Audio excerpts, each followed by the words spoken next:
entonces, sí. Ahorita le mandé algo al foro porque es que yo tengo un problema con mi matrícula, entonces yo no aparezco registrada en mares en ingeniería ambiental.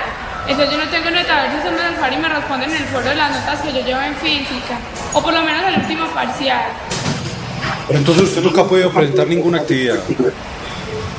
Sí, yo he procesado los quizzes, las actividades y los parciales. El problema es que, como se me presentó un problema con la matrícula en mar, entonces yo no puedo ver las notas, pero yo en la plataforma sí, todo está muy bien.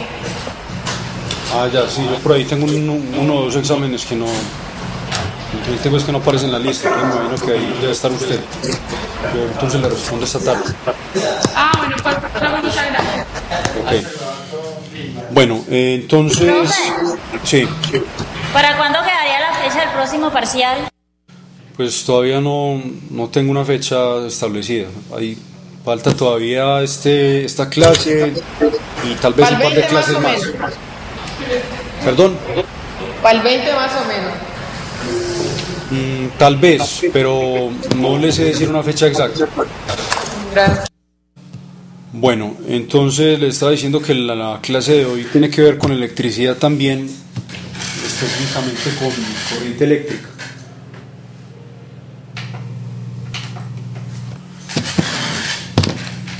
Vamos a empezar entonces a ver la presentación.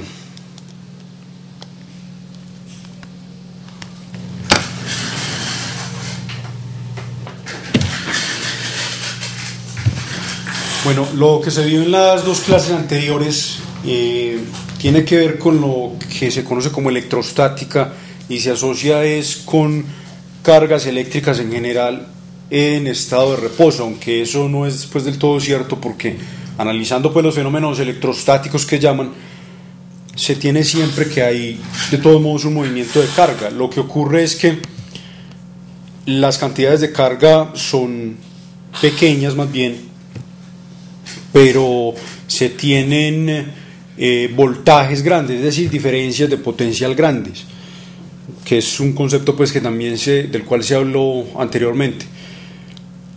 Cuando hablamos ya de corriente eléctrica estamos refiriéndonos a un conjunto de cargas eléctricas en movimiento, o más bien a un flujo de cargas eléctricas. Entonces, pues lo que vamos a ver hoy es simplemente pues de manera muy general cuáles son las condiciones para establecer una corriente eléctrica en un circuito eléctrico, obviamente. Entonces vamos a ver cuáles son esas características. Nos vamos pues a centrar en un ejemplo muy sencillo, que es el circuito eléctrico con el que funciona una linterna, por ejemplo. Es uno de los circuitos pues más sencillos que uno se puede imaginar. Bueno, antes o en sus orígenes, pues en sus orígenes me estoy refiriendo al estudio pues de los fenómenos eléctricos, aunque los fenómenos de la electricidad se conocen desde la antigüedad, pero ya pues el estudio, digamos, de manera rigurosa no se vino pues sino a dar hasta mucho después. Antes pues de que viniera pues la invención de la batería, se tenían dispositivos con los cuales se podía almacenar carga y generar una corriente, pero no una corriente sostenida, sino que lo que se tenía era simplemente una descarga instantánea de carga eléctrica, pero no se podía sostener esta durante un intervalo pues de tiempo considerable. Era un fenómeno pues instantáneo. Entonces ya con la aparición de la batería se tuvo pues la posibilidad y se tiene aún de generar un flujo de cargas constante, no solamente pues instantáneo. Eso es lo que se tiene en la batería. La batería entonces es una fuente de energía que establece una corriente eléctrica en un circuito. El circuito debe ser cerrado, es decir, no debe haber ninguna parte en donde se interrumpa el mismo, porque de lo contrario no hay la posibilidad de que haya un flujo de carga eléctrica en el mismo. Estas son las características y algunos ejemplos pues de baterías comunes. lo que se tiene, bueno, para explicar en sí el proceso que ocurre dentro de una batería, ya nos tendríamos que meter bastante pues en el terreno de la química. Lo que ocurre es una reacción que se denomina por lo general reacción electroquímica, para explicar el hecho pues de que se tengan dos terminales, las cuales se puedan diferenciar por refiriéndonos pues a la polaridad, ¿cierto? Tenemos un polo positivo y un polo negativo en una batería. En general en la batería lo que se tiene son, o está formado pues en, digamos, para decirlo de la forma más básica, tenemos un par de metales diferentes que están sumergidos en una solución que se denomina electrólito o electrolito. Y la característica de esa solución es que conduce la electricidad, es conductor de carga eléctrica. Entonces, en algunas baterías, por ejemplo, se tiene, en las baterías de automóviles, por ejemplo, se tiene que el electrolito es ácido sulfúrico. Los metales, por ejemplo, en una pila común, creo que son zinc, y pues uno de los polos está hecho de zinc, el otro metal está hecho de, creo que es dióxido de manganeso. El caso es que el electrólito lo que hace es atacar, entre comillas, a uno de los metales. Por ejemplo, en una pila que esté compuesta, digamos, de carbón, pues uno de los polos sea carbón y el otro polo sea zinc, lo que hace el electrólito es atacar al polo que está hecho de zinc. Es decir, esa solución tiende a disolver ese metal. En ese proceso pues de atacar al zinc, lo que pasan algunos átomos del zinc al llamado electrólito. Pero en ese proceso, esos átomos dejan atrás electrones. Lo que ocasiona entonces ese proceso es que la barra compuesta de zinc, el polo compuesto de zinc, queda cargado negativamente. Entonces pasan algunos átomos de ese zinc al electrólito y como dejaron atrás electrones, esos átomos ya están cargados positivamente. Es decir, estamos hablando de iones positivos en ese caso. Entonces momentáneamente esa solución va a quedar cargada positivamente por los átomos o los iones positivos que tiene de zinc. Debido a ese hecho, a esa carga momentánea positiva que adquiere la solución, el otro polo, que está hecho de otro material, a ese polo se le arrancan electrones que van a pasar a la solución. Luego entonces ese polo va a quedar cargado positivamente. Es decir, vamos a tener un polo positivo y un polo negativo. Lo que ocurre entonces es que debido a esa separación de cargas se establece una diferencia de potencial. Siempre que hablemos de separación de carga, lo que vamos a tener es una diferencia de potencial, o en otras palabras, un voltaje.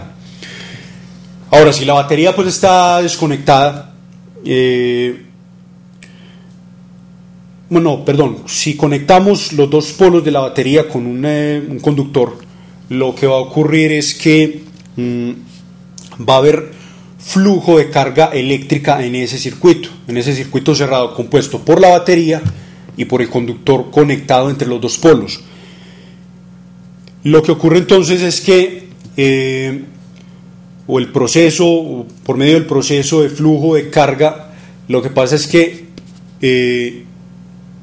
el material que es atacado por el ácido, por la solución, se va desgastando y eventualmente pues por medio del desgaste ya sea del electrólito o de uno de los polos, eventualmente la batería ya va a dejar de funcionar porque se ha desgastado pues cualquiera de los materiales con los cuales está fabricada. Aunque por sí sola la batería, así no esté conectada pues a un circuito eléctrico, va a sufrir un desgaste, pero el desgaste va a ser mucho más lento que si se pone a funcionar pues permanentemente como parte de un circuito eléctrico. Ese proceso pues de desgaste de uno de los polos ya se explicaría pues rigurosamente desde el punto de vista de la reacción química o de las reacciones químicas que se dan a cabo pues en ese caso. Bueno, entonces de forma pues muy básica pues lo que tenemos es que en la batería tenemos un polo positivo, un polo negativo, y lo que hace la batería es establecer una diferencia de potencial en un circuito eléctrico. Desde el punto de vista de la transformación de energía, lo que se da ahí es que tenemos energía potencial química que provee la batería. La batería por sí sola tiene energía potencial química. Cuando esta se pone a funcionar en un circuito eléctrico, lo que ocurre es que esa energía potencial química se transforma en energía potencial eléctrica.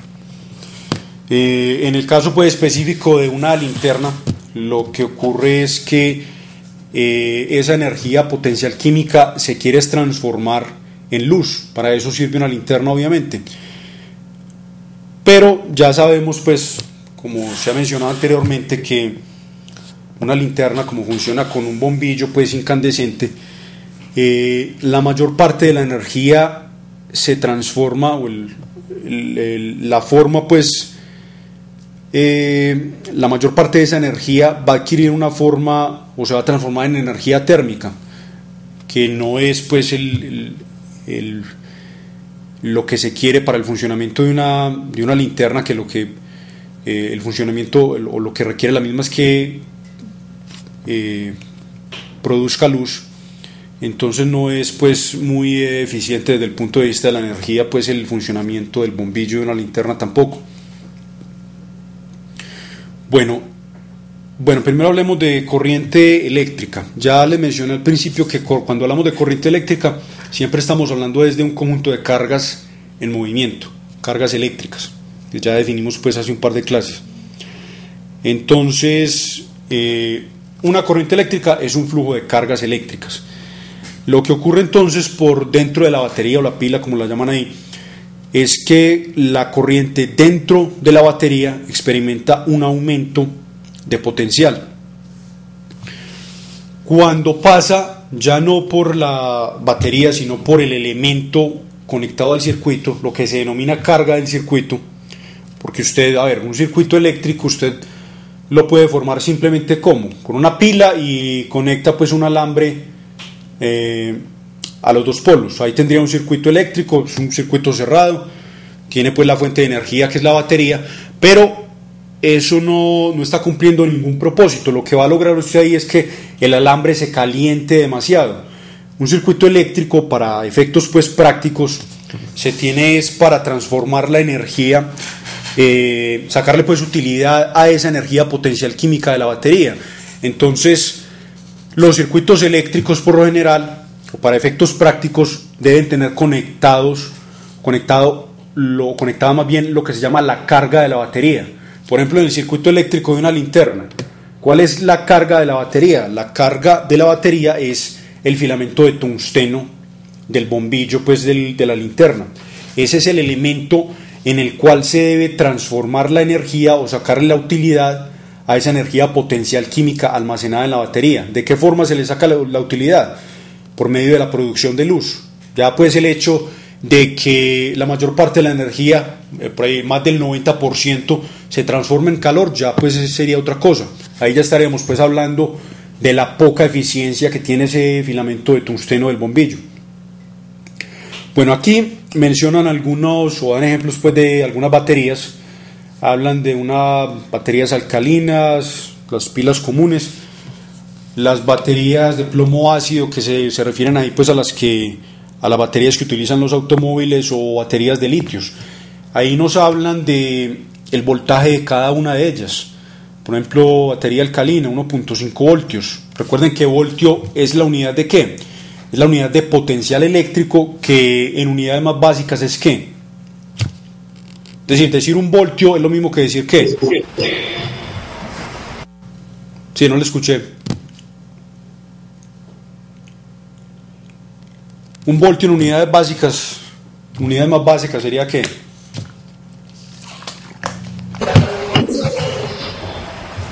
Coulomb sobre segundo.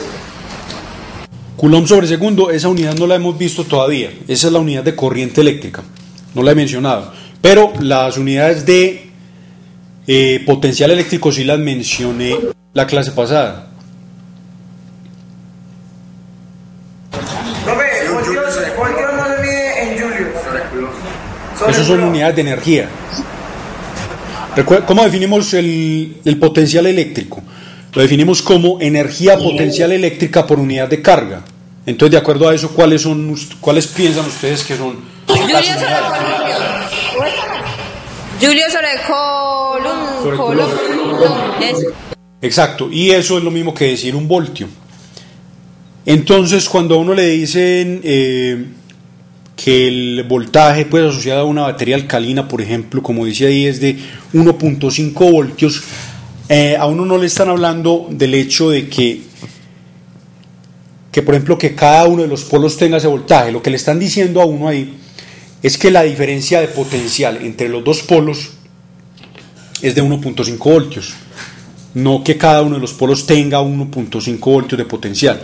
Ahí se están refiriendo a la diferencia de potencial entre los dos polos de la batería. Lo mismo pues para la de los automóviles de plomo ácido, que en realidad es lo que una sola batería pues de automóvil, lo que se tienen son varias unidades o varias celdas de plomo ácido encadenadas en serie, de tal manera que el voltaje total es de 12 voltios.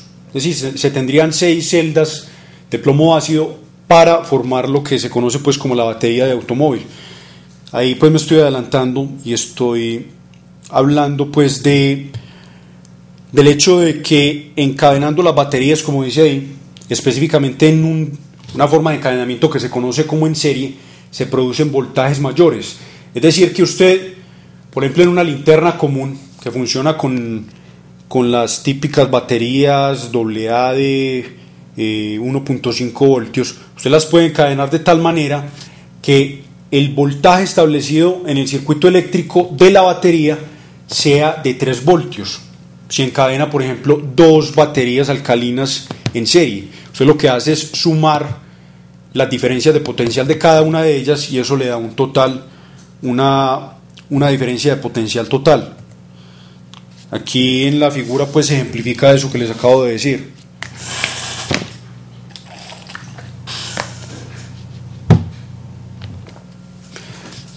Aquí, por ejemplo, bueno, tenemos las baterías pues comunes de 1.5 voltios cada una, su polo negativo y su polo positivo. Entonces aquí arbitrariamente están diciendo que, bueno, algo que es cierto es que las terminales negativas siempre van a estar a un potencial menor que las terminales positivas. Entonces, si la diferencia de potencial aquí de una de esas pilas es de 1.5 voltios, entonces aquí estamos diciendo que la terminal negativa puede estar a 0 voltios. Luego entonces la terminal positiva va a estar a 1.5 voltios. Ahí está la diferencia pues de potencial. Cuando usted encadena, por ejemplo, 2 baterías como muestran ahí, en serie pues en este caso quiere decir que usted al polo positivo de la primera batería le encadena el polo negativo de la segunda batería. Ahí la estaría encadenando en serie.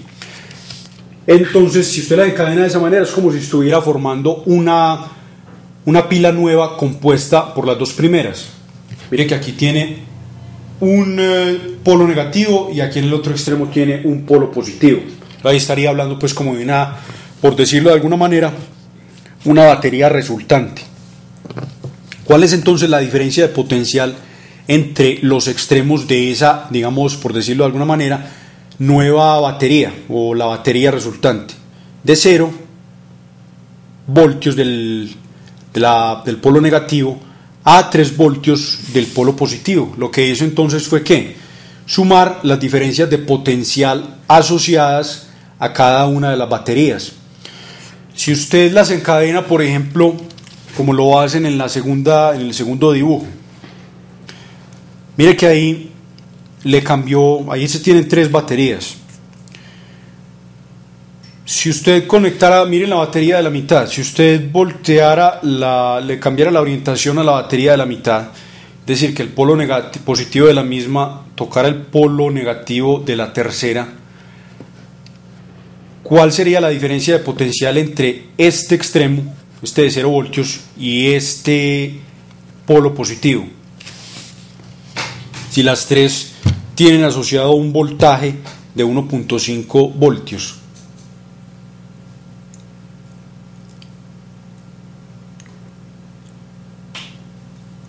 ¿cuál sería entonces el voltaje asociado al encadenamiento de esas tres baterías? 1.5, Profe, pero el voltaje fluye. No, cuando estamos hablando de voltaje, estamos hablando es de que estamos estableciendo en un circuito cerrado dos puntos de diferente potencial eléctrico. El voltaje no es lo que fluye son las cargas eléctricas en el circuito. Pero en ese caso no fluyen las cargas. En este caso hay flujo de cargas. Siempre y cuando pues esas baterías encadenadas formen parte de un circuito cerrado. Es decir, por ejemplo, que usted le ponga conecte un alambre a la parte positiva y el otro extremo del alambre lo conecte a la parte negativa. Ahí hay flujo de cargas. Pero en el caso 2 no. En el caso 2, tal y como están puestas ahí no habría flujo de cargas, no habría corriente eléctrica. ¿Por qué? ¿Cuánto es la diferencia de potencial sí habría un flujo de cargas, imaginándonos que le conectáramos un alambre, pero sería diferente la corriente que circula en el circuito que si volteamos la batería, como les estoy diciendo. Es decir, la pregunta que les estoy haciendo es: ¿qué pasa si le cambiamos la orientación a la batería de la mitad en el segundo dibujo? ¿Cuál es la diferencia de potencial establecida? 4.5. Exacto, porque si le cambiamos la orientación tendríamos que estas dos primeras me formarían una batería de ¿qué voltaje? Si tomamos solamente las dos primeras. 3. De 3. Y le sumamos la tercera, serían 4.5 voltios. Exacto. Pero así como están orientadas las baterías, como están orientadas en la figura, ahí si tomamos estas dos primeras es como si estuviéramos restando los voltajes. Es decir, tendríamos 1.5 voltios acá y debido a la orientación de la segunda le restaríamos esos 1.5 voltios, es decir, tendríamos 0 voltios en esta parte negativa. Es como si tuviéramos solamente una sola batería en el circuito, siempre y cuando pues le conectemos al circuito esa orientación pues de las baterías.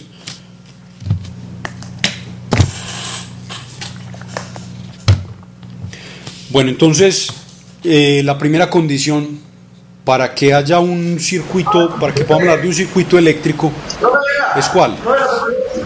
Lo que pasa es que yo no entendí bien por qué los valores en la segunda figura que se restan. ¿Cómo es que es? Sí, ahí nos estarían, porque estamos conectando ya no pues en serie las baterías. Para que hablemos de serie tendríamos que conectarlas como en la parte de arriba. Mire que aquí en la segunda parte lo que tenemos es un par de polos positivos conectados.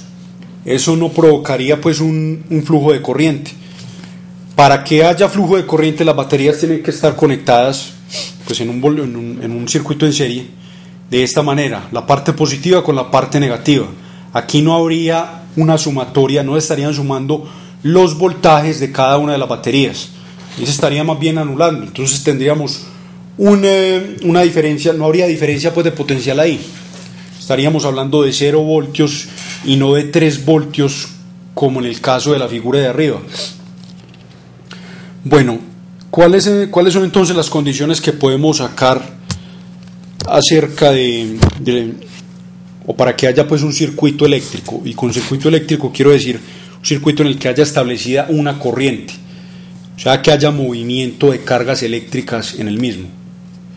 El primero obviamente es que se debe tener un camino cerrado, y obviamente ese camino debe estar formado por materiales que permitan que la corriente eléctrica circule por los mismos. Es decir, pueden oponerse pues al flujo de cargas, pero en últimas pues debe permitir el flujo de la carga por los mismos, y debe ser cerrado el circuito. La segunda condición es ¿cuál? Ya teniendo usted el circuito cerrado, lo que debe hacer es que tiene que establecer una diferencia de potencial, es decir, un par de puntos del circuito deben tener diferentes potenciales eléctricos, punto A y un punto B. Si usted hace eso, entonces ya posibilita a que haya a que las cargas eléctricas circulen por ese circuito cerrado.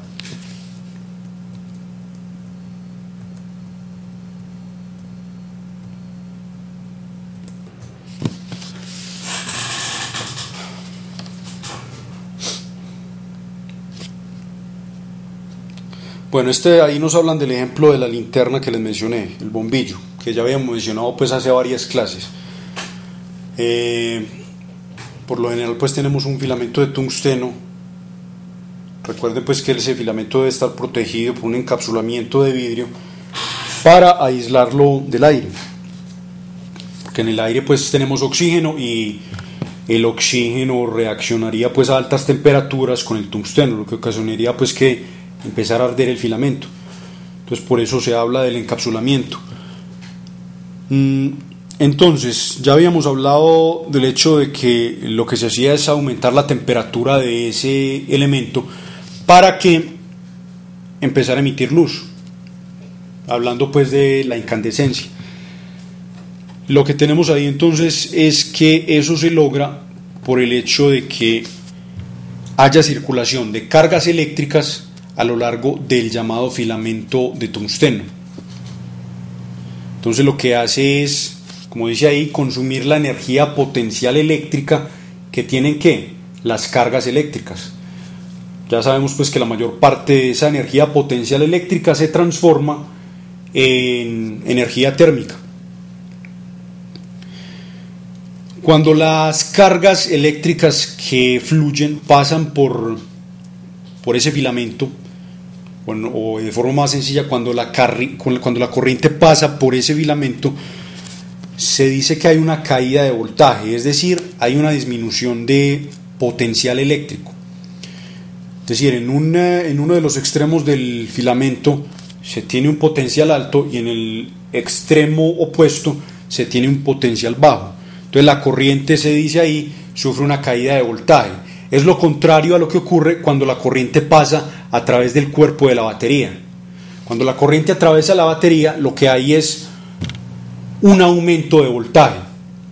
Entonces, en esas dos partes del circuito que son fundamentales, la batería, que es la fuente de energía, y la carga del circuito, que puede ser cualquier cosa, en este caso nos estamos refiriendo a un bombillo, tenemos que en la batería hay un aumento de potencial eléctrico o una subida de voltaje, y en el bombillo o la carga del circuito lo que hay es lo contrario, hay una disminución de potencial, o lo que es lo mismo, una caída de voltaje.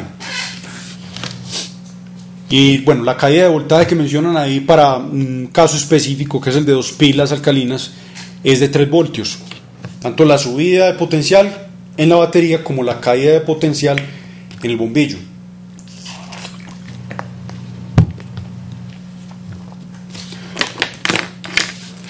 Voy a ilustrarles aquí en el papel la forma usual pues de esquematizar la forma más sencilla pues de esquematizar un circuito eléctrico. El circuito eléctrico pues más sencillo que uno se puede imaginar es el siguiente. Vamos a hablar de una batería. Entonces el símbolo de la batería es el siguiente: son un par de líneas paralelas, una más larga que la otra. La más larga se dice que es el polo positivo y la más corta el polo negativo de la batería. Entonces un circuito eléctrico, el más sencillo que podríamos imaginarnos, sería el siguiente.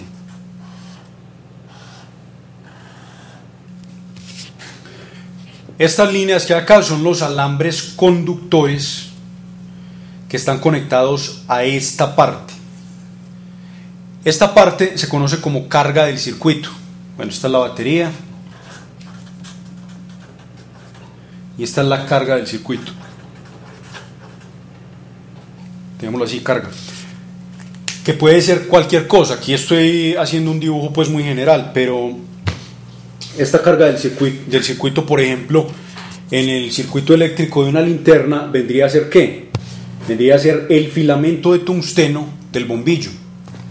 Se caracteriza porque tiene una resistencia eléctrica ya más grande que la resistencia eléctrica de estos alambres que lo unen con la batería.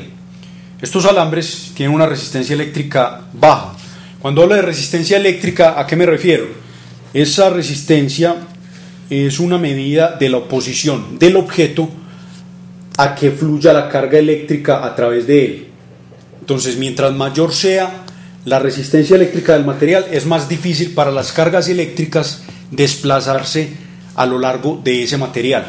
Entonces, lo que acabo de decir es lo siguiente, que estos alambres que hay acá son alambres conductores, tienen una resistencia eléctrica baja. En cambio, la carga del circuito tiene una resistencia eléctrica ya más alta que la resistencia eléctrica de los alambres.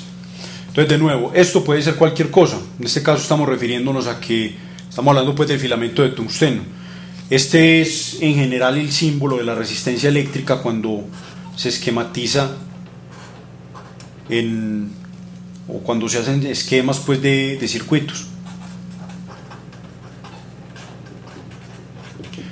Ahora más adelante hablamos de cuáles son las unidades de esa cantidad que se conoce como resistencia eléctrica. Ahora, una cosa es la resistencia eléctrica, que es una propiedad de un objeto en específico. Pero cuando hablamos de lo que se conoce como resistividad, ahí sí estamos hablando es de la propiedad de un material, no de un objeto específico. Pero están relacionadas esas dos cosas, resistencia y resistividad. Ahora miramos para un alambre, por ejemplo, cuál es la relación que hay entre esas dos cosas, resistencia eléctrica y resistividad.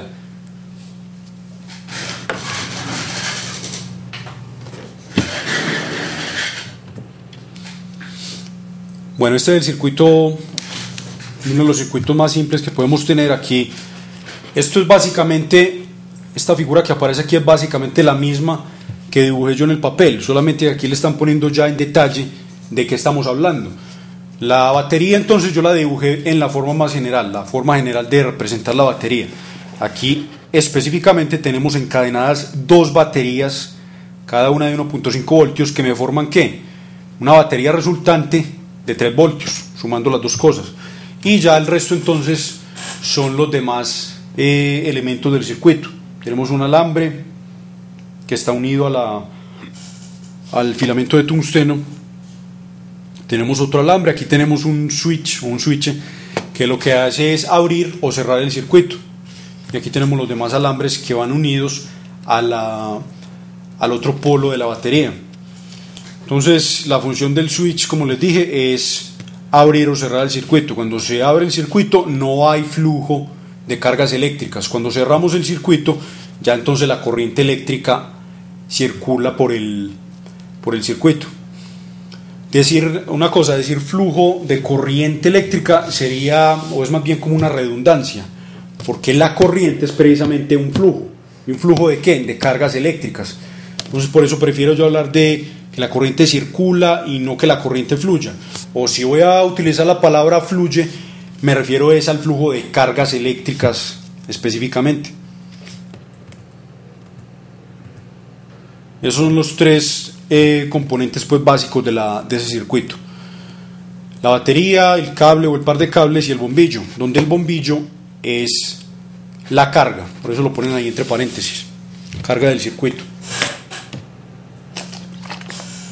Porque también podríamos tener el caso de un circuito eléctrico en el que, bueno, imagínense que le quitamos el bombillo y simplemente tenemos que le conectamos un alambre conductor a la parte positiva y el otro extremo del alambre lo conectamos a la parte negativa. Ahí también tenemos un circuito eléctrico, está cerrado y tenemos la fuente de energía, pero no es práctico e inclusive pues en ese caso puede ser peligroso, porque lo que ocurre es que va a haber una sobrecarga en el alambre. Estoy hablando de que va a haber una corriente excesiva circulando por ese alambre conductor. Entonces lo que ocurre es que el alambre pues se va a calentar, y si se calienta demasiado pues se puede provocar un incendio. Entonces por eso en la práctica pues siempre tenemos, para un circuito eléctrico debemos tener la presencia de la carga del circuito, es decir, el elemento que está diseñado para calentarse, en el cual se transforme pues la energía en la forma en la que queremos.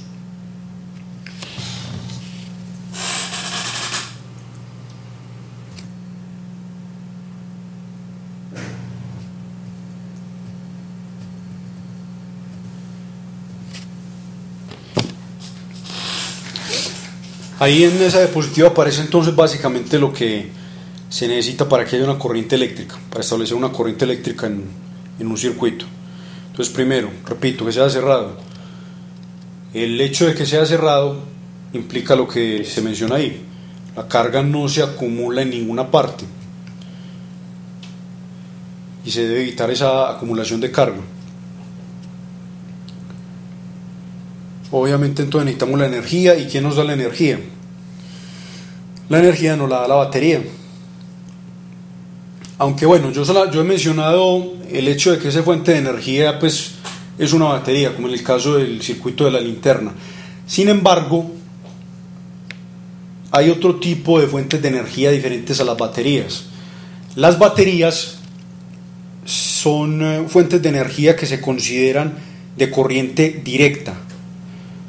Cuando hablamos de corriente directa, quiero decir que la corriente establecida por esa batería en un circuito siempre va a tener la misma dirección. Es decir, si tenemos un circuito cerrado y esa batería establece la corriente, digamos, en un sentido horario, en el mismo sentido de las manecillas del reloj, siempre va a tener esa misma dirección la corriente. Eso es lo que hace una batería, por eso hablamos de corriente directa. Pero hay otro tipo de fuentes de energía, que son las fuentes de corriente alterna, o que se conocen como CA, y se caracterizan por el hecho de que la corriente que establecen esas fuentes en un circuito no tiene la misma dirección como en una corriente directa. Lo que ocurre es que la corriente en un momento determinado va a estar, digamos, circulando, por decir algo, a la derecha, y en otro instante usted la va a encontrar circulando hacia la izquierda.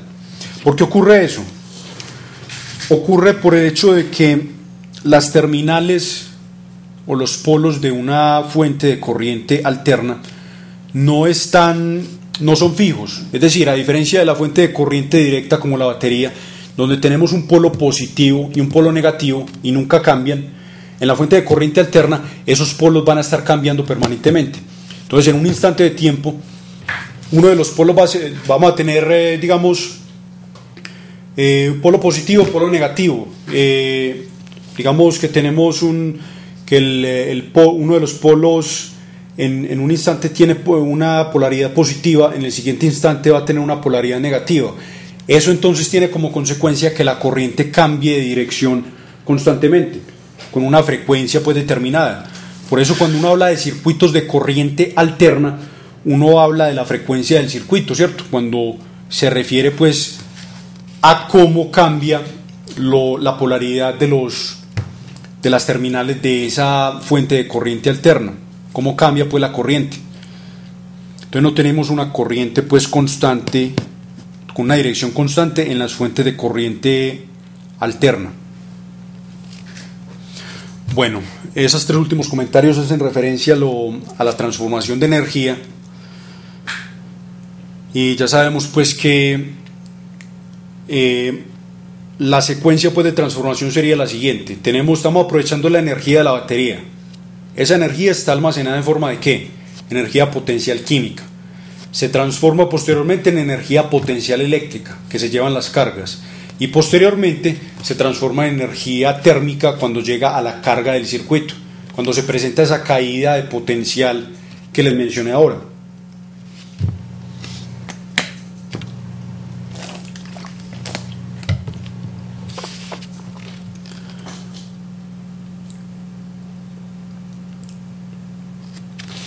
Bueno, antes de seguir, les iba a mencionar pues el hecho de, o les voy a mencionar algo que se me había olvidado mencionar en la clase pasada, y es haciendo referencia a las unidades de campo eléctrico. Recuerden que las unidades de campo eléctrico que mencionamos, hemos mencionado hasta ahora, ¿cuáles son? ¿Cuál es la unidad de campo eléctrico en el sistema internacional?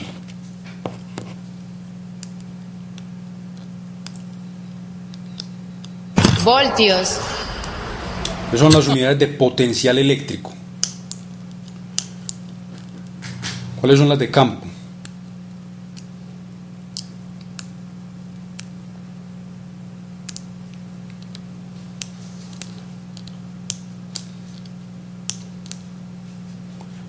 De eso lo hablamos hace una semana, un par de clases.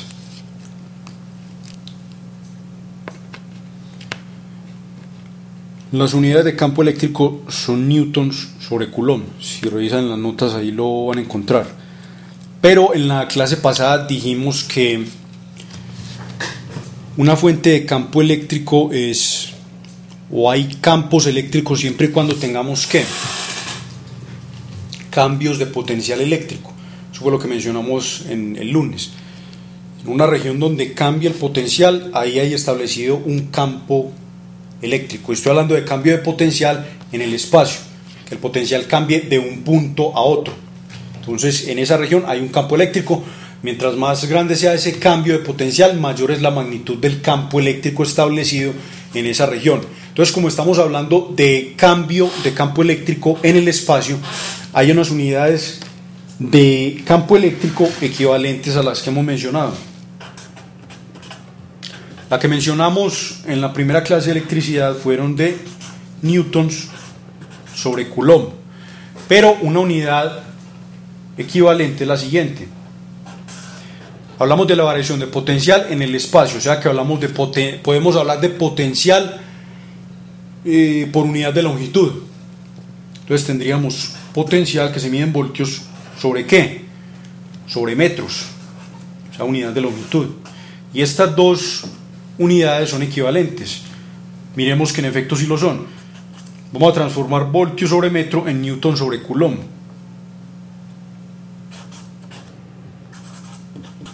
¿Esto cómo lo podemos escribir? Este voltios, ¿cómo lo podemos escribir? Es la misma pregunta que le hice ahora. Julius sobre coulomb. Exacto, entonces acá tenemos julios sobre coulomb y esto multiplicado por metros.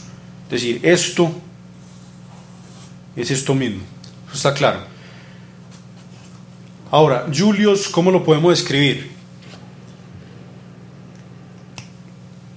En unidades más básicas. Newton por metro por Newton sobre metro.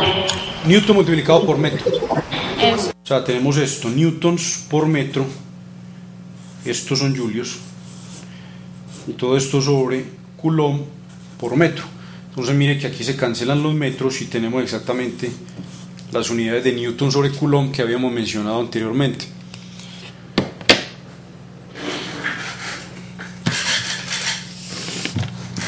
Hay algo también que vale la pena mencionar y es el hecho de que en un circuito, por ejemplo, como este, pues lo que ocurre en realidad es que los electrones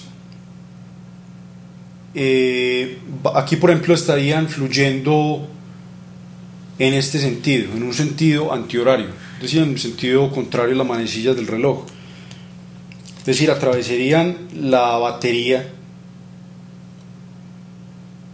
partirían desde esta terminal negativa y recorrerían este trayecto de esta manera, un conjunto de cargas negativas. Eso es lo que ocurre en realidad. Sin embargo,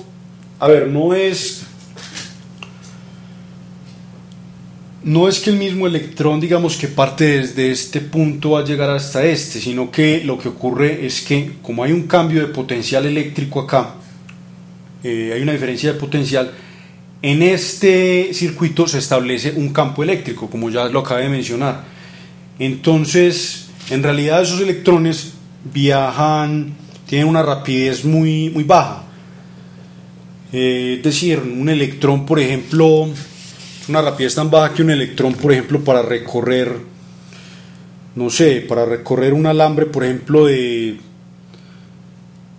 1 metro se demoraría por ahí 3 horas. Entonces, no es que este electrón que parte de este punto va a llegar instantáneamente hasta la otra parte de la batería o va a llegar hasta la carga del circuito, sino que lo que viaja con mucha rapidez a lo largo del circuito no son los electrones, sino el campo eléctrico. Y el campo eléctrico es el que ejerce o es el responsable de la fuerza ejercida sobre los electrones. Recuerden que una carga que esté sometida a la influencia de un campo experimenta ¿qué fuerza? Experimenta esta fuerza, ¿cierto? Y esa fuerza es viene de este campo, ¿cierto? El responsable de esta fuerza eléctrica sobre esta carga es el campo eléctrico. Entonces el campo eléctrico es el que viaja con una rapidez cercana a la de la luz a lo largo del circuito. Los electrones no tienen una rapidez alta, es todo lo contrario. La rapidez de los electrones es muy baja. Lo que tiene rapidez alta es el campo eléctrico, y entonces ese campo eléctrico es el que casi instantáneamente hace que todos los electrones del circuito empiecen a moverse.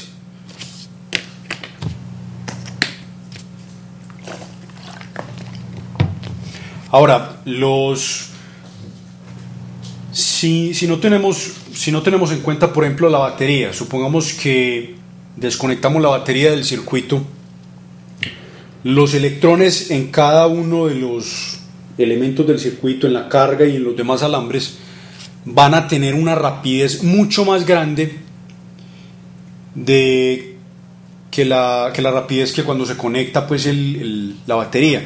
Lo que ocurre es que esa rapidez o el movimiento de esos electrones es aleatorio. Entonces, en realidad, los electrones, cuando no hay un campo eléctrico establecido, no están avanzando, se mueven aleatoriamente y no avanzan una cantidad pues o una distancia pues apreciable.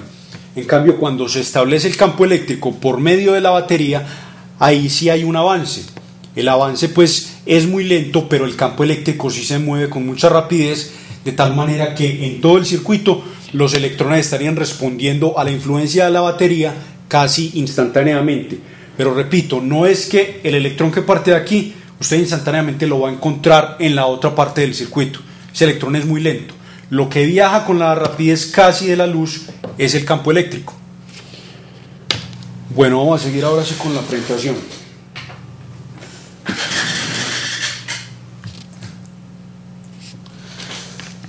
Bueno, esta es la definición de corriente y aquí nos mencionan las unidades de esa cantidad. Las unidades son entonces de coulombs por segundo.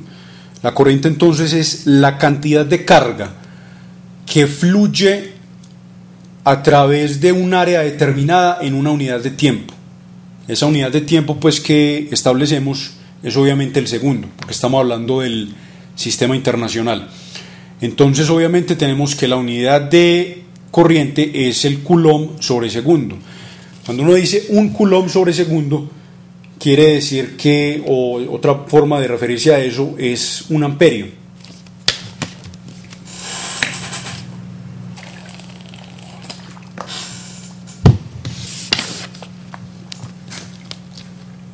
Ahora miren la figura que aparece ahí en la diapositiva.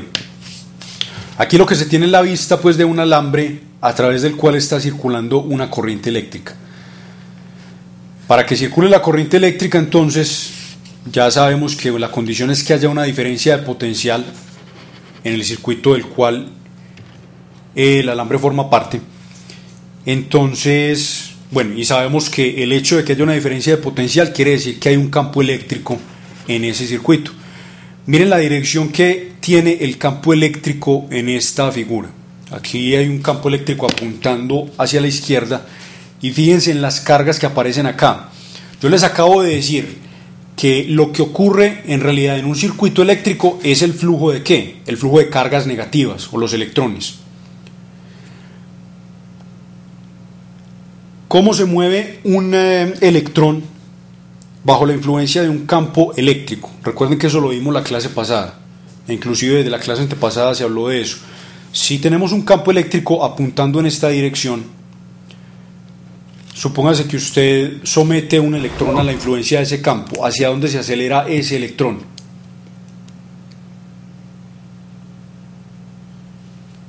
¿En qué dirección dijimos que se acelera ese electrón? Hacia la carga positiva. O sea, en la dirección de la línea de campo, en la dirección del campo o en la dirección contraria al campo. Contraria. Exacto, en la dirección contraria al campo. Si hablamos de un electrón aquí en esta figura, el electrón se movería en la dirección contraria a la dirección en la que apunta el campo. Pero fíjense que ahí están hablando de un conjunto de cargas positivas. Las cargas positivas se mueven en dirección de los campos eléctricos. Eso es una fuente de confusión cuando uno habla de la corriente eléctrica en un circuito.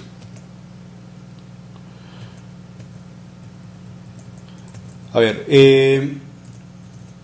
esa confusión es lo que se conoce como corriente convencional. Yo les acabo de mencionar lo que ocurre realmente en un circuito, que es el flujo de electrones, ¿cierto? Pero cuando ustedes les hablan de corriente eléctrica en cualquier libro de texto de física o de electrónica, esa corriente eléctrica está formada es por cargas positivas ficticias. ¿Y por qué digo ficticias? Porque en realidad no son las cargas positivas las que se están moviendo, sino los electrones.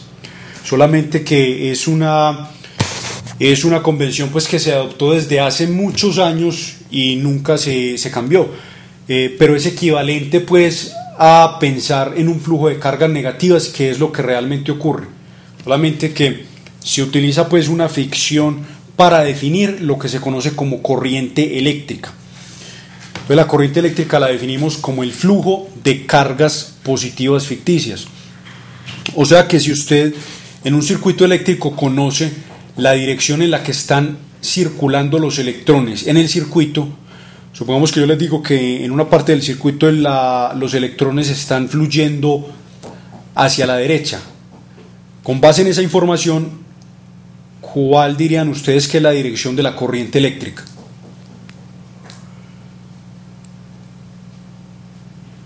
Si les digo que los electrones fluyen a la derecha. A la izquierda. La corriente eléctrica entonces fluye o circula hacia la izquierda. Siempre la corriente eléctrica entonces se define como, o la dirección de la misma, se define como la dirección contraria a la dirección de flujo de las cargas negativas. Por eso hablamos de que es una ficción, pues, o se basa en una ficción la definición de la dirección de la corriente eléctrica. Aquí, por ejemplo, bueno, ahí está pues muy obvio. ¿Cuál es la dirección de la corriente eléctrica en ese dibujo?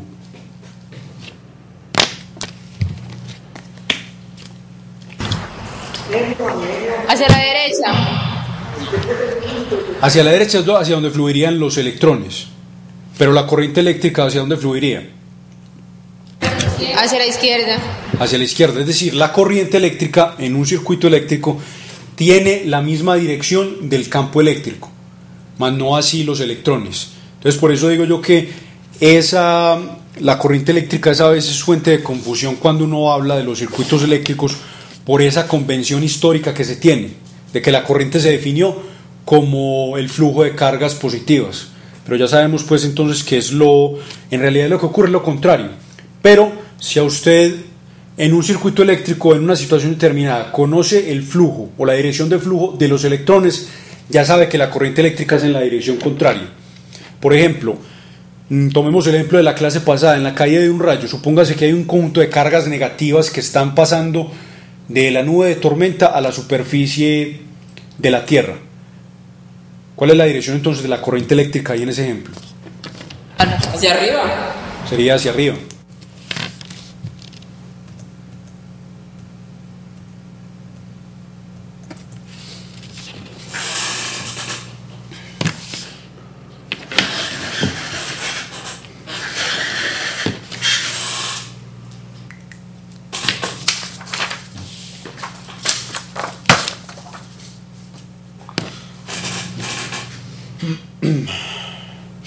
Bueno, ya esto lo habíamos mencionado anteriormente.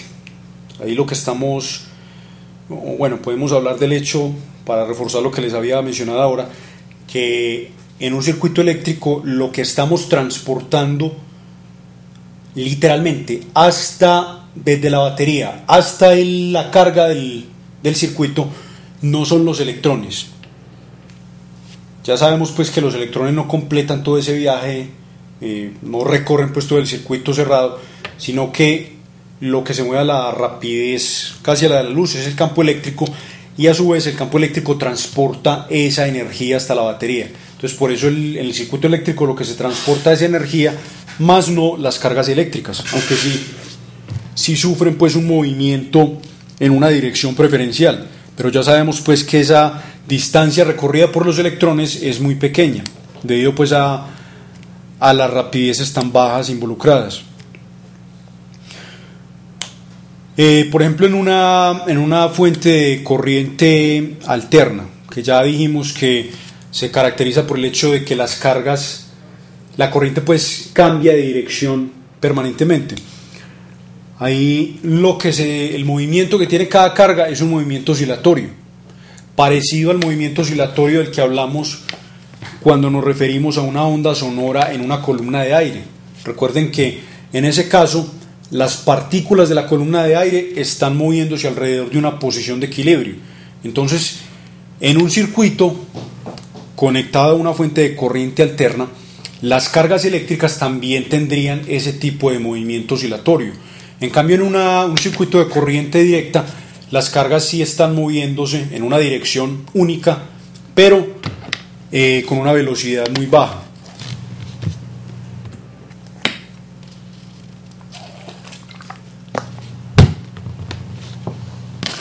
A ver, esta figura hace referencia a lo que les mencioné ahora acerca de las subidas de voltaje y las caídas de voltaje. Entonces hacen la analogía aquí del caso del circuito eléctrico con un caso en el que hay un conjunto de ciclistas que suben una pendiente y luego la bajan. Entonces la parte de donde está la batería o el par de baterías en la linterna lo equipararíamos como con una pendiente la cual están atravesando los ciclistas. Es decir, ahí habría una subida de potencial. Mire que pasamos de 0 voltios a 3 voltios. Obviamente estamos hablando de las cargas positivas. Luego, cuando llegamos al filamento, que sería la carga del circuito, eso lo equipararíamos a una bajada. Es decir, una pendiente que tienen que atravesar ya no de subida sino de bajada los ciclistas. Miren que la forma en que representan aquí esa pendiente es como si fuera un terreno rocoso, un camino destapado. ¿Por qué? Si comparamos el camino que tienen que recorrer las cargas eléctricas del material, por ejemplo, cuando atraviesan los alambres del circuito, ya dijimos que esos alambres tienen una resistencia eléctrica baja, es decir, no se oponen mucho al flujo de la carga eléctrica. Es como si las cargas se encontraran en una autopista pavimentada, pero cuando las cargas eléctricas atraviesan el filamento de tungsteno, ya dijimos que ese filamento tiene una resistencia eléctrica alta, es decir, se opone más al flujo de cargas eléctricas. Entonces es como si las cargas eléctricas encontraran una vía destapada, es más difícil que pasen por ahí. Ahí lo que ocurre entonces es que las cargas eléctricas chocan contra los átomos del filamento de tungsteno. Esos choques entonces, ahí lo que hay involucrado es un trabajo microscópico, y siempre que hablamos de trabajo, siempre hay involucrado pues una transformación de energía. Entonces, ¿qué tipo de transformación de energía hay ahí? Energía potencial eléctrica en energía térmica. Entonces, por eso se calienta el filamento. ¿Y qué ocurre? ¿Qué transformación de energía ocurre cuando las cargas están atravesando la batería? Pasamos de energía potencial química almacenada en la batería a energía potencial eléctrica que almacenan las cargas.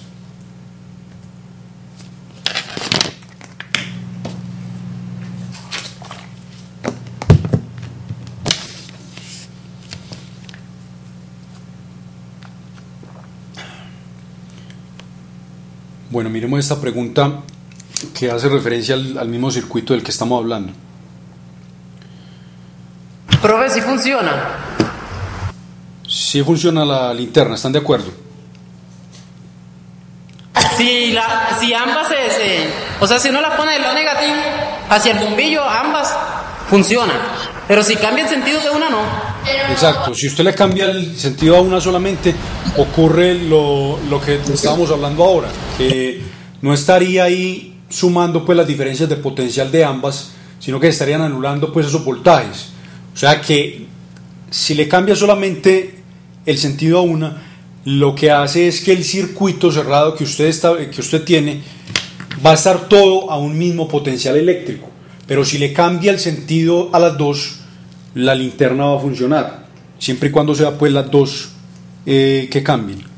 Solamente pues que ahí ya estaríamos hablando de una dirección de flujo de carga diferente. Funciona la linterna, pero cambia pues el sentido de flujo de las cargas eléctricas. Entonces ahí la respuesta es que sí funciona, siempre y cuando pues haya buen contacto. Porque si se tiene, por ejemplo, no sé, que alguna parte del circuito esté sucia o que tenga impurezas, eso puede disminuir pues el flujo de carga eléctrica y puede ocasionar que la linterna no funcione, o también puede ocasionar que la intensidad pues de la luz sea menor.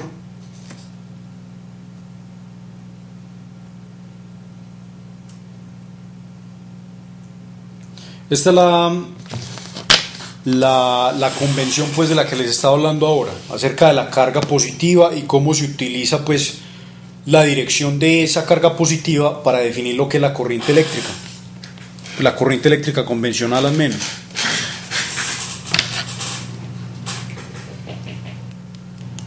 Entonces la corriente siempre apunta en dirección del flujo positivo. Lo que tenemos siempre en la mayoría de los casos es que el flujo es solamente el de cargas positivas, aunque hay algunos casos en los que podemos tener flujo de cargas negativas. Por ejemplo, cuando hablamos de plasma, recuerden que les mencioné la clase pasada del aire ionizado, ahí se puede tener un flujo, o se tiene pues efectivamente un flujo de cargas positivas por medio del movimiento de los átomos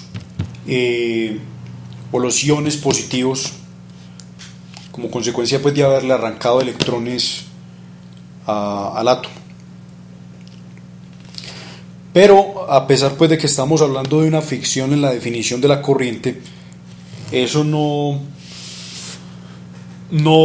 influye pues en las observaciones, es decir, son equivalentes los resultados que se encuentran, ya sea que hablemos de flujo de cargas negativas o flujo de cargas positivas en la dirección contraria, es la misma. No hay pues problema con utilizar esa convención, son equivalentes pues la carga negativa viajando a la derecha o la carga positiva viajando en la dirección contraria.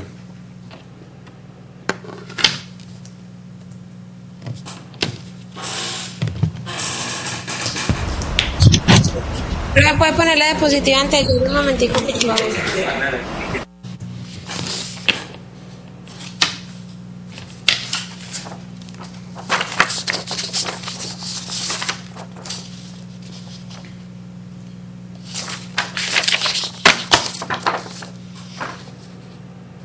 Bueno, fíjense en este dibujo que aparece ahí en la diapositiva. Ahí se ve pues, se ilustra el hecho de que no importa pues cómo lo miremos, cómo hablemos de la corriente, cómo la definamos.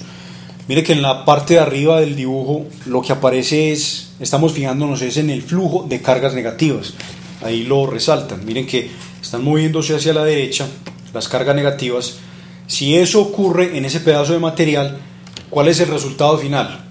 Que el extremo derecho, estamos hablando de las cargas moviéndose hacia la derecha, el extremo derecho del material queda cargado negativamente y el extremo izquierdo del mismo queda cargado positivamente. Llegamos pues a esa conclusión viendo el movimiento de carga desde el punto de vista de los electrones. Pero el punto de vista equivalente, que es el que utilizamos pues, o se utiliza pues por lo general, es no ver los electrones moviéndose hacia la derecha, sino los cargas positivas moviéndose hacia la izquierda. ¿Cuál es el resultado final después de verlo desde ese punto de vista?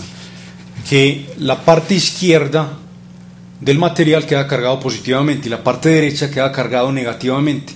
Miren que es el mismo resultado independiente del punto de vista que hayamos utilizado. Entonces no es pues problemático utilizar esa corriente convencional.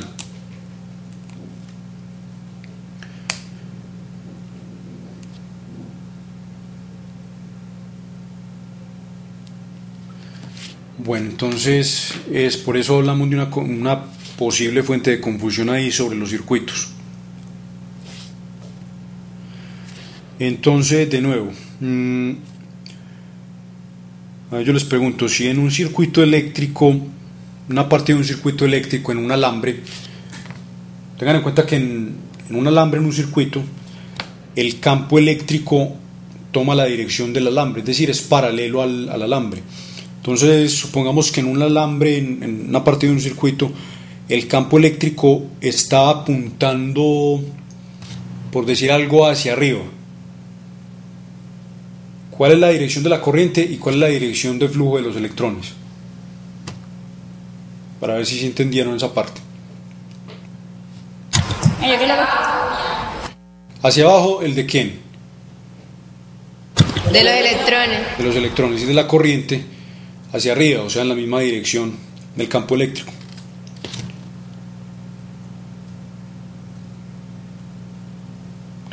Bueno, esto que hablan, esto de lo que introducen acá, cortocircuito, se presenta cuando usted tiene un circuito eléctrico, que ya sabemos pues que básicamente lo podemos reducir a tres partes: batería, los alambres conductores y la carga del circuito. Ahí están un circuito pues eléctrico de la forma más sencilla en la que se puede enunciar. Cuando usted tiene un circuito y, digamos, conecta un alambre, a ver, yo lo dibujo aquí. Vamos a dibujar el circuito que les presenté ahora. Esto puede ser cualquier cosa, esta carga. Entonces, bueno, ya sabemos entonces que la corriente eléctrica aquí estaría viajando en qué dirección. La corriente eléctrica, pues la convencional estaría, imagínense pues las cargas positivas partiendo de la terminal negativa y viajando en esta dirección. Esta sería la dirección de la corriente. Por lo general la corriente eléctrica se denota con una letra I mayúscula. Entonces aquí estaría la corriente viajando en esta dirección, es decir, en un sentido horario, o en el mismo sentido de las manecillas del reloj. Ya sabemos pues que si somos estrictos y hablamos de lo que realmente ocurre, hablaríamos de electrones viajando en la dirección opuesta, es decir, en un sentido antihorario, en esta dirección. Bueno, entonces si tenemos la corriente acá, es decir, nos imaginamos las cargas positivas moviéndose por estos alambres conductores. Entonces un cortocircuito se presenta cuando usted coge un alambre conductor y une este alambre que hay acá a este otro que está en el otro extremo. Mire que estos dos alambres no están unidos directamente, mire que están separados acá por la batería y acá arriba por la carga del circuito. Entonces lo que usted está haciendo cuando conecta un alambre conductor entre estos dos alambres es proporcionarles a las cargas un atajo. ¿Por qué? Porque las cargas eléctricas van siempre a preferir un camino que les oponga una menor resistencia. ¿Por cuál de los dos caminos se encuentran ellas una menor resistencia? ¿Por acá arriba o por acá? Recuerden que los alambres conductores tienen una resistencia eléctrica muy baja, no se oponen casi al flujo de cargas eléctricas, o sea que para ellas es más fácil atravesar este camino que irse por este donde está la carga, porque en la carga del circuito recuerden que es como si se encontraran con una carretera destapada, es más difícil que pasen por ahí, por eso es que se calienta pues la carga. Entonces esto es lo que significa un cortocircuito, es un atajo para las cargas. Cuando se presenta un cortocircuito, entonces, por ejemplo, en el caso de la linterna, puede ocurrir que, lo más seguro es que la linterna pues deje de funcionar, porque no hay ninguna carga, no hay ninguna corriente que atraviese el filamento. O también puede ocurrir que haya pues una carga pues muy pequeña, una corriente muy pequeña que fluya por ahí. Pero lo más seguro es que, con seguridad, pues lo que ocurre es que pasa la corriente es por acá. Entonces va a haber un exceso de carga que circula por este alambre conductor, o un exceso pues de corriente. Es decir, hay un exceso de corriente circulando por un elemento que no fue diseñado para calentarse. Debido al incremento tan grande de corriente que hay ahí, entonces obviamente el alambre se va a calentar y puede ocurrir pues que si se calienta demasiado haya pues un riesgo de incendio. Entonces por eso pues los cortocircuitos obviamente no son deseables.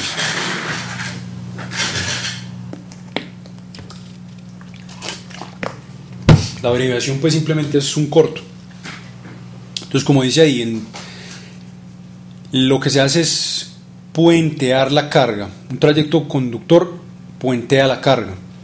Entonces la corriente no pasa por la carga del circuito. Entonces mire que ahí nos dicen, no hay un destino apropiado para la energía, en la cual pues la carga no está pasando por el elemento del circuito que está diseñado específicamente para calentarse. Está pasando por un alambre conductor toda la corriente, y ahí entonces hay una generación excesiva de calor.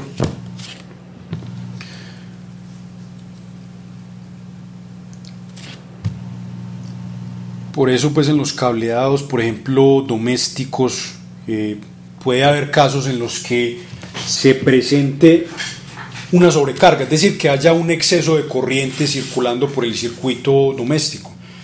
Entonces cuando eso ocurre, por eso existen los denominados fusibles, que cuando ocurre esa sobrecarga, lo que se dispara pues son lo que se daña es el fusible y deja pues de circular la corriente eléctrica por el circuito. Bueno, aquí aparece el mismo dibujo que les acabo de hacer, pero pues con más detalle en el caso pues de la linterna. Miren que el alambre conductor que se conectó fue ¿cuál? Aquí tenemos este alambre que estoy señalando con el cursor, y a ese alambre le conecto este otro que pasa hasta la otra parte del circuito sin necesidad de pasar por acá. ¿Esto qué está representando? Está representando el filamento de tungsteno. Pues aquí la linterna no va a funcionar y va a haber un sobrecalentamiento de este alambre, porque está circulando un exceso de corriente eléctrica por el mismo.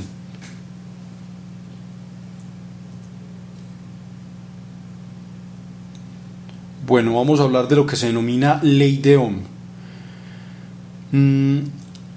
La ley de Ohm se basa en la relación que hay entre la corriente eléctrica que circula por un elemento con la diferencia de potencial establecida en ese elemento y la resistencia eléctrica del mismo. Se basa entonces en la relación entre esas tres cosas. ¿Qué nos dice entonces la ley de Ohm? O cuando hablamos de que se cumple la llamada ley de Ohm. Desde el punto, estrictamente hablando, la ley de Ohm matemáticamente se refiere a la relación que hay o a la siguiente relación que les voy a mostrar. Una cantidad denominada densidad de carga, otra cantidad que se llama conductividad, y el campo eléctrico. Estrictamente hablando, la ley de Ohm se refiere a esta expresión. Esto es densidad de carga, esto es conductividad y esto es campo eléctrico. La conductividad es una propiedad de un material que nos dice qué tan buen conductor de carga eléctrica es el mismo. Es decir, mientras mayor sea la conductividad de un material, más facilidad tiene la carga eléctrica para circular por el mismo. Pero hay una forma más conocida y más utilizada de la ley de Ohm, que es la que les mencioné al principio, que es simplemente la siguiente.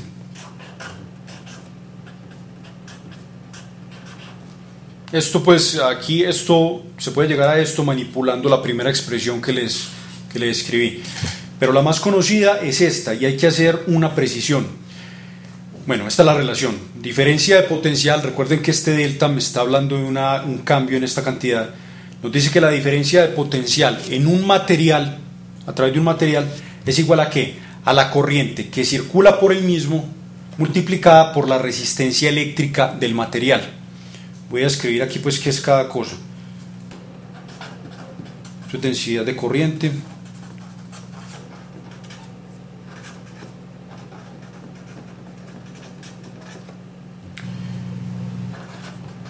Esto es conductividad.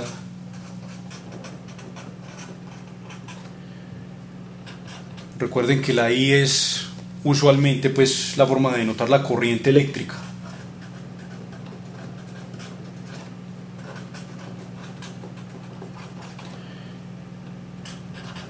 Y la R mayúscula es la resistencia eléctrica. La resistencia eléctrica se refiere a un material específico, ya sea pues por ejemplo, no sé, un alambre. Uno habla desde la resistencia eléctrica de objetos específicamente. Entonces tenemos resistencia eléctrica, pero esta expresión por sí sola no constituye la ley de Ohm. Para hablar de ley de Ohm tenemos que hablar ¿qué? Tenemos que decir que o se debe cumplir que la resistencia eléctrica del objeto sea constante para un rango de diferencias de potencial. Esa sí entonces esa sí es la llamada ley de Ohm. Quiere decir que la corriente tiene una relación lineal con la diferencia de potencial, y eso quiere decir que la resistencia eléctrica del mismo es una constante para un rango pues de diferencias de potencial. Y les estaba diciendo que no es una ley pues en el sentido estricto, como por ejemplo cuando hablamos de la ley de Coulomb, no sé, la ley de gravitación universal, etcétera, porque solamente se cumple para ciertas condiciones. Miren que les estoy diciendo que la resistencia eléctrica se va a mantener constante para un rango de diferencias de potencial, es decir, ya para ciertos valores de voltaje no se va a tener que la resistencia eléctrica es una constante, luego entonces no se cumple la ley de Ohm. O sea, un elemento puede cumplir esta ecuación, pero si la resistencia eléctrica no es constante, entonces no cumple la ley de Ohm. Para que cumpla la ley de Ohm se cumple esta ecuación, pero esta resistencia eléctrica debe ser una constante. A los materiales pues que cumplen esa condición se llaman materiales óhmicos. Por ejemplo, si usted hace un experimento en el que le suministra una diferencia de potencial a un elemento pues conectado a un circuito eléctrico y le va aumentando la diferencia de potencial y mide la corriente para cada aumento, usted puede hacer una gráfica con esos datos que obtiene. Entonces, por ejemplo, en el eje X usted tiene la diferencia de potencial y en el eje Y tiene la corriente eléctrica. Entonces puede graficar, y si el material es un material óhmico, usted va a obtener una línea recta. La pendiente de esa recta, si usted tiene esta relación, si usted despeja ahí de acá la corriente, ¿qué le queda?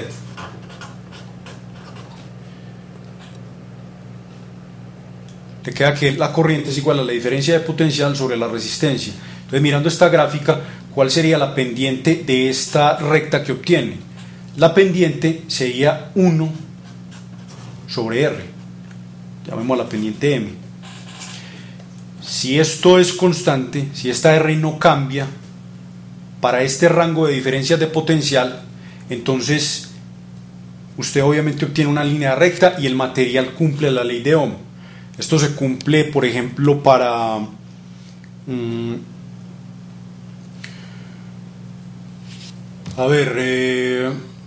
una resistencia de carbono, por ejemplo.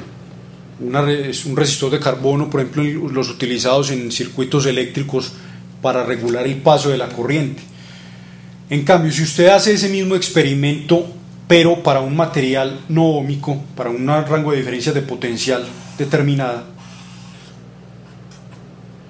usted tiene los mismos datos, es decir, le sube el voltaje al elemento y para cada cambio le mide la corriente, usted lo que va a obtener es una línea recta, una línea curva si el material no cumple la ley de Ohm.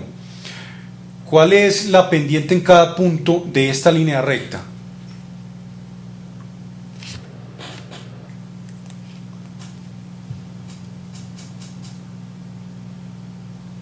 ¿Cuál es la pendiente ahí? En cada punto. La pendiente sigue siendo 1 sobre R, pero resulta que esta R ya no es constante, ya cambia, por eso lo que usted obtiene es una línea curva, a diferencia de la primera parte. Entonces, para que se cumpla la ley de Ohm, la relación que hay entre la corriente y la diferencia de potencial debe ser una relación lineal. Vamos a pasar nuevamente a la diapositiva.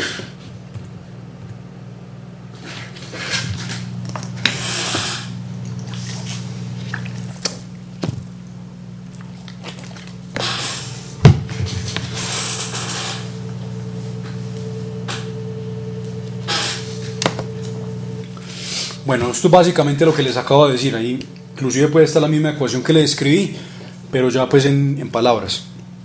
Entonces la clave no es tanto pues la ecuación que les escribí. La ecuación por sí sola no constituye la ley de Ohm, sino que se cumple la ecuación teniendo en cuenta que la resistencia sea una constante, que no cambie. A ver, les voy a mostrar una simulación que pueden encontrar en la página que les mencioné ya hace varios días. Es una simulación pues parecida a algunas que hemos visto, en donde se presenta un circuito eléctrico. Aquí está ilustrada la carga del circuito y esta es la fuente de energía, que es obviamente la diferencia de potencial establecida. Miren que la ilustran como un conjunto de baterías conectadas en serie. Aquí tenemos 3 baterías de 1.5 voltios. Luego entonces la diferencia de potencial en el circuito es de 4.5 voltios, como aparece aquí en el indicador. Pero bueno, usted le puede cambiar aquí en este indicador la diferencia de potencial, o sea, la puede aumentar o la puede disminuir. Si la aumenta, fíjese que en la ecuación que aparece acá aumenta también el tamaño de la letra I, o sea, eso quiere decir que aumenta la corriente que circula en el material, en el circuito. Usted también puede variar el valor de la resistencia eléctrica. ¿Qué pasa si usted aumenta el valor de la resistencia eléctrica? ¿Cómo cambia la corriente establecida en el circuito? ¿Aumenta o disminuye? Cuando usted aumenta la resistencia eléctrica,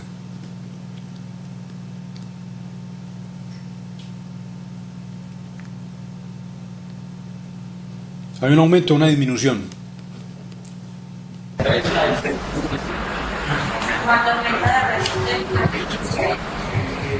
Ahora, cuando aumenta la resistencia, disminuye Disminuye la corriente eléctrica. Disminuye la corriente eléctrica porque hay más oposición al flujo de carga, ¿cierto?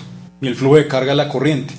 Bueno, fíjense ahí en la unidad de resistencia eléctrica, que no les había mencionado. Se la voy a escribir acá. Fíjense en esta ecuación. Si despejamos R de esa ecuación, la resistencia, ¿qué nos queda? Nos queda la diferencia de potencial sobre la corriente eléctrica. ¿Cuáles son las unidades entonces de resistencia eléctrica?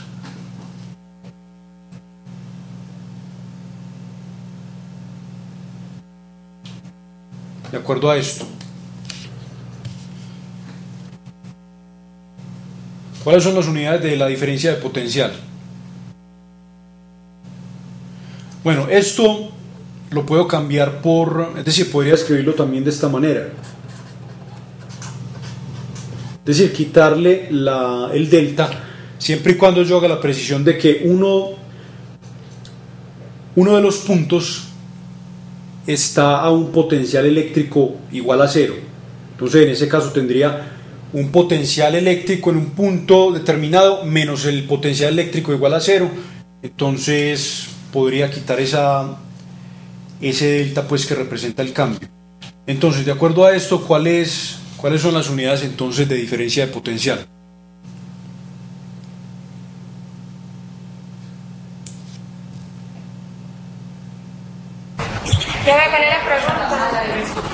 Perdón, ¿cuáles son las unidades de resistencia eléctrica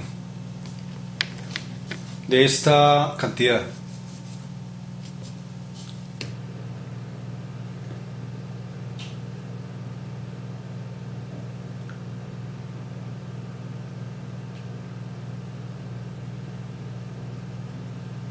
¿Cuáles son las unidades?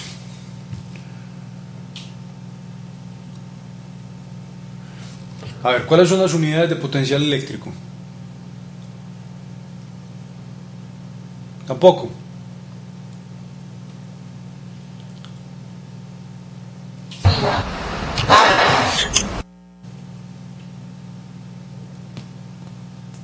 ¿Cuáles son las unidades de potencial eléctrico?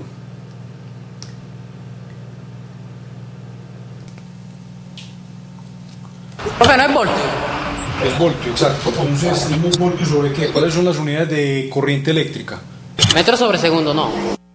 Corriente eléctrica, metro sobre segundo. ¿Está seguro? No. Coulomb sobre segundo. Coulomb sobre segundo, y eso se llama amperio. Y se representa por una letra A mayúscula. Y esta unidad de voltio sobre amperio se conoce como ohm. Y se representa por esta letra alfa mayúscula. Estas son entonces las unidades de resistencia eléctrica.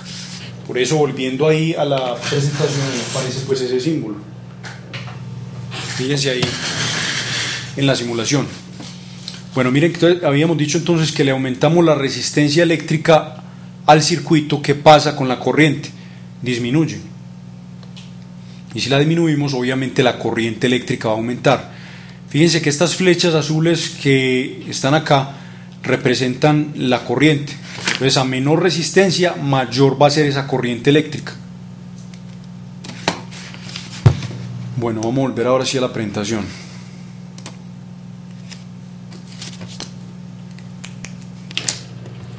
Vamos aquí en ley de Ohm.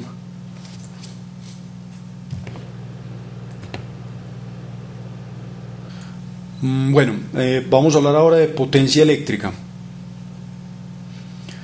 Recuerden que la potencia, que inclusive se mencionó la vez pasada, ¿se refiere a qué? Se refiere a la energía que se transforma, ¿qué tan rápido se transforma la energía? Profe, hace favor de devolver la diapositiva, que no hemos copiado nada.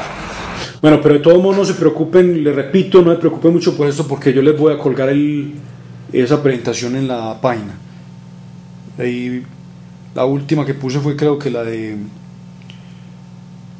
de ondas mecánicas, si no estoy mal. Falta poner pues la que se terminó el lunes.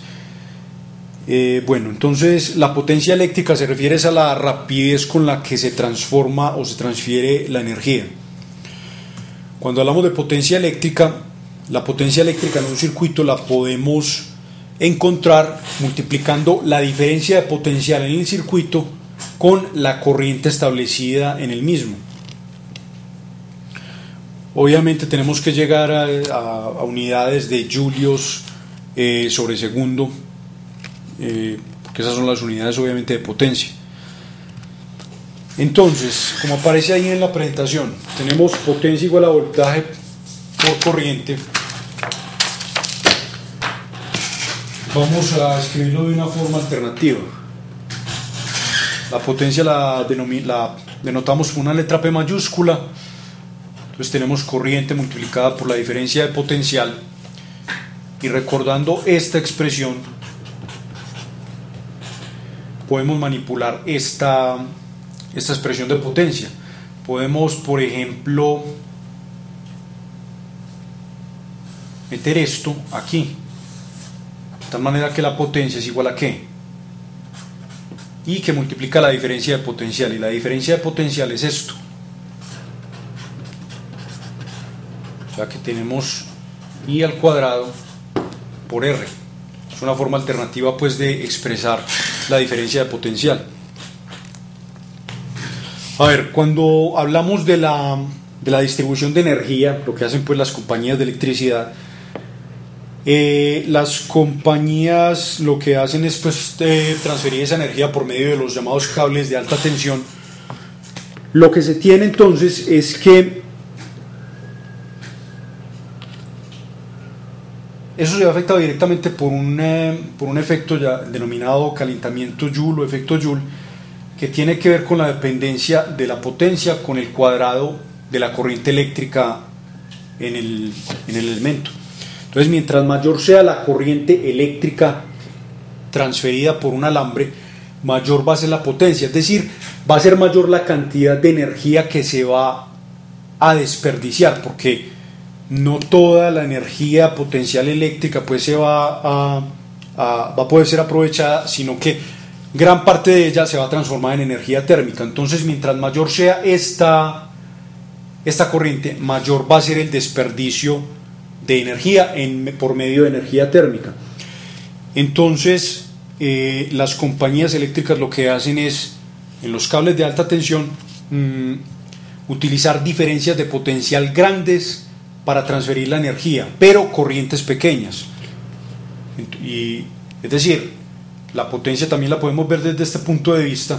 Entonces podemos tener una potencia determinada para una corriente pequeña y una diferencia de potencial grande, o también podemos tener una diferencia de potencial pequeña y una corriente grande. Las compañías eléctricas lo que prefieren es utilizar para la transferencia de la energía una diferencia de potencial grande y una corriente pequeña, para asegurarse de que no haya desperdicio pues grande de energía en forma de energía térmica. Ya cuando es hora pues de transferir esa energía térmica digamos a una comunidad, a las casas, lo que se hace es bajar el voltaje y aumentar ya la corriente. Pero cuando hablamos de transferencia, digamos de distancias grandes por medio de los cables de alta tensión, hay una diferencia de potencial grande y una corriente pequeña. Ya esos valores se cambian luego cuando es hora de distribuirla pues ya en los hogares o en una comunidad. Bueno, hablando de esta resistencia eléctrica, les comenté anteriormente el hecho de que esa resistencia es una propiedad de un objeto específicamente, por ejemplo un alambre, pero se relaciona entonces con las características físicas de ese objeto. Para un alambre, por ejemplo, la resistencia eléctrica está dada por la siguiente expresión.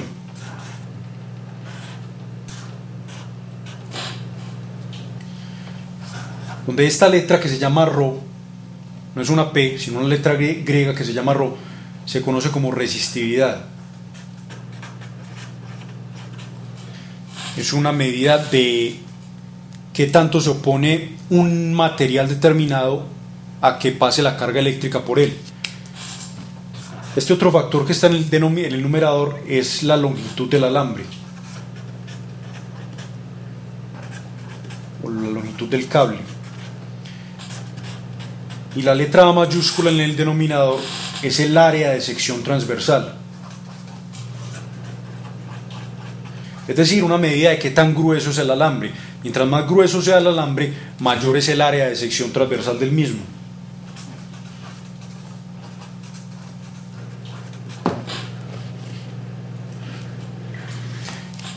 Ahora, miren que la resistencia entonces depende de qué, depende de las características físicas del objeto, la longitud, el grosor del alambre, y la resistividad si es una característica ya no de un objeto específicamente, sino del material del cual está hecho el objeto. Estoy refiriendo a este factor de Rho.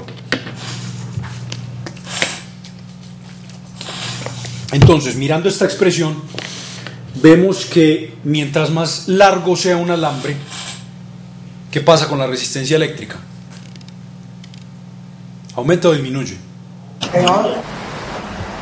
Aumenta la resistencia eléctrica. Mire que si esto es más grande, obviamente la resistencia eléctrica va a ser más grande.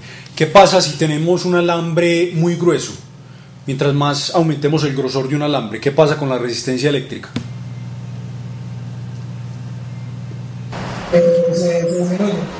Disminuye. Mientras más grande sea este factor, esta área, o sea, el grosor, más pequeño va a ser este factor, más pequeño va a ser la resistencia eléctrica.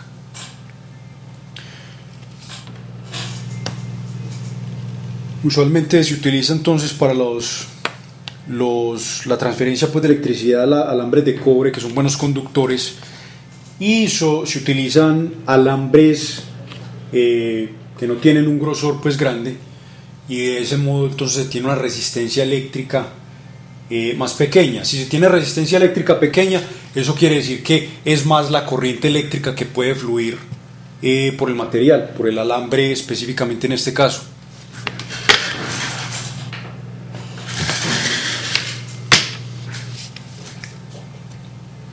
Bueno, miren que ahí en la diapositiva aparece el mismo cálculo que les hice ahí en el papel, donde se utiliza la expresión que se asocia usualmente con la ley de Ohm en la expresión para la potencia eléctrica, y obtenemos la forma pues alternativa de la potencia eléctrica, que depende pues del cuadrado de la corriente.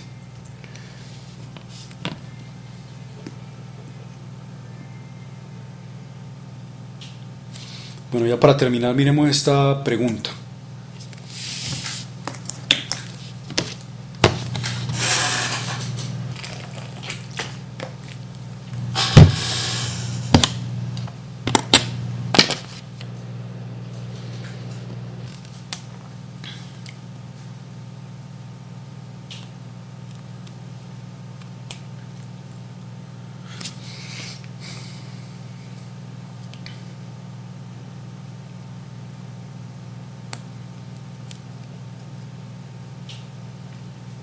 A ver, la explicación ahí en ese caso tiene que ver con el hecho de que el ave está posada sobre el alambre, pero la diferencia de potencial entre las patas del animal no es grande. Es una diferencia de potencial, pues, digamos, despreciable. Luego entonces podemos considerar que el animal está parado en un punto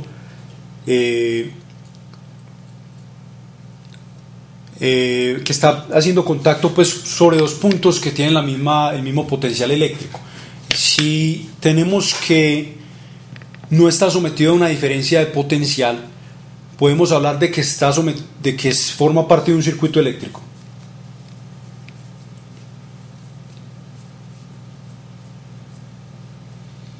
O sea, podemos hablar de circuitos eléctricos si no tenemos establecido una diferencia de potencial. No. Esa es una de los requerimientos para hablar de un circuito eléctrico, que haya una diferencia de potencial. Y acabamos de decir que entre las dos patas del animal esa diferencia de potencial es despreciable. O sea, es prácticamente la misma, entonces no hay circuito eléctrico. Ahora, ya otra cosa sería, por ejemplo, si el animal, por ejemplo, se estirara o abriera las alas y tocara accidentalmente el alambre vecino. Esos dos alambres están a un potencial eléctrico diferente. Entonces, ¿qué pasaría si el animal tocara accidentalmente el alambre vecino?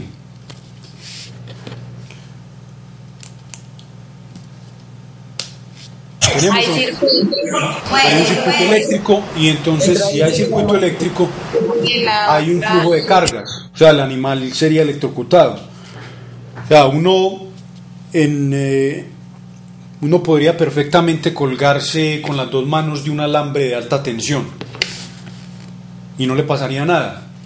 ¿Por qué? Porque la distancia, pues esos dos puntos que uno está tocando están prácticamente a un mismo potencial. Es como si no estuviéramos en la práctica, pues no estaríamos formando un circuito. Pero si usted está colgado del alambre con las dos manos o con una sola y digamos toca la tierra accidentalmente, ahí se está cerrando el circuito, porque la tierra está a un potencial eléctrico diferente del alambre.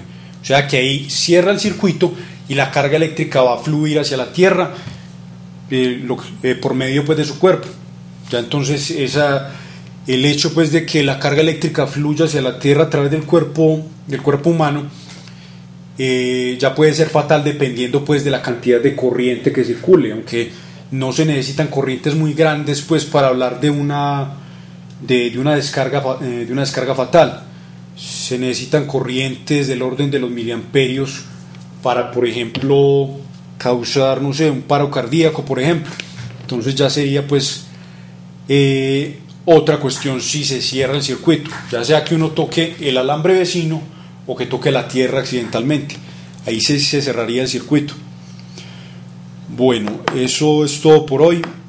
La próxima clase entonces vemos el tema de magnetismo. Yo espero pues que ojalá de hoy a mañana me lleguen los exámenes de Puerto Berrío para ponerle la nota. Que pasen una feliz tarde. No, profe, gracias. Chao, profe. Hasta luego.